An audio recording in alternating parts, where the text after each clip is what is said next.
മലയാളികൾ ഓർക്കണം. അത്ര ചെറുതല്ലാത്ത ഒരു ഓൺലൈൻ മീഡിയം, അതെന്താ നിമിഷപ്രിയ ഹിന്ദു ആയതുകൊണ്ടാണോ നിമിഷപ്രിയയ്ക്ക് വേണ്ടി ശ്രമങ്ങളൊന്നും നടക്കാത്തതെന്ന് ചോദിച്ചിട്ടുണ്ട്. നമ്മളൊക്കെ അത് വായിച്ചിട്ടുണ്ട്. നമ്മുടെ അടുത്തൊക്കെ നമ്മുടെ പല സുഹൃത്തുക്കളും അത്ര പരസ്യമായിട്ടല്ലാതെ ആണെങ്കിലും ചെറുതായിട്ടെങ്കിലും സൂചിപ്പിച്ചിട്ടുണ്ട്. കാരണം ആ സമയത്ത് നിമിഷപ്രിയയുടെ എല്ലാ ശ്രമങ്ങളും വൃഥാവിലാവുകയായിരുന്നു. അപ്പോൾ എന്താണ്, അബ്ദുൾ റഹീം രക്ഷപ്പെടുന്നു, നിമിഷപ്രിയ രക്ഷപ്പെടുന്നില്ല. ഇങ്ങനെ ഒരു നറേറ്റീവ് കൂടി ഉണ്ടായിരുന്ന സ്ഥലമാണ് കേരളം. അതിന് കൈയടിക്കാനും അതിൻ്റെ താഴെ വന്ന് കമൻറ്റ് ചെയ്യാനും വന്ന ആളുകൾ, ഞാൻ ആ മാധ്യമത്തിൻ്റെ പേര് ഞാൻ പറയുന്നില്ല, നമുക്കൊക്കെ അറിയാവുന്ന മാധ്യമം തന്നെയാണ്, അതിൻ്റെ താഴെയൊക്കെ ഇത്തരം കമൻറ്റുകൾ ആളുകൾ വരുന്നത് കണ്ടപ്പോൾ ഞാൻ ആലോചിക്കും, ഇത് എന്താണ് കാര്യം?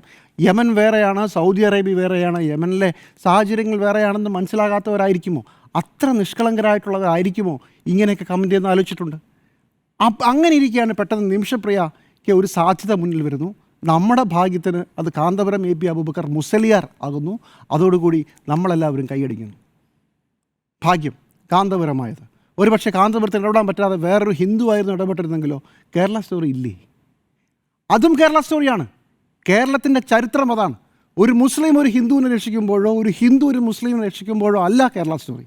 കേരളത്തിൻ്റെ ചരിത്രം ക്ഷേത്രപ്രവേശന വിളംബരത്തിനും മറ്റുള്ള സമരങ്ങൾക്ക് വേണ്ടി അല്ല, വിശ്വാസികളും അവിശ്വാസികളുമൊക്കെ ഒരുമിച്ച് നിന്ന് പോരാടിയ ചരിത്രമാണ്.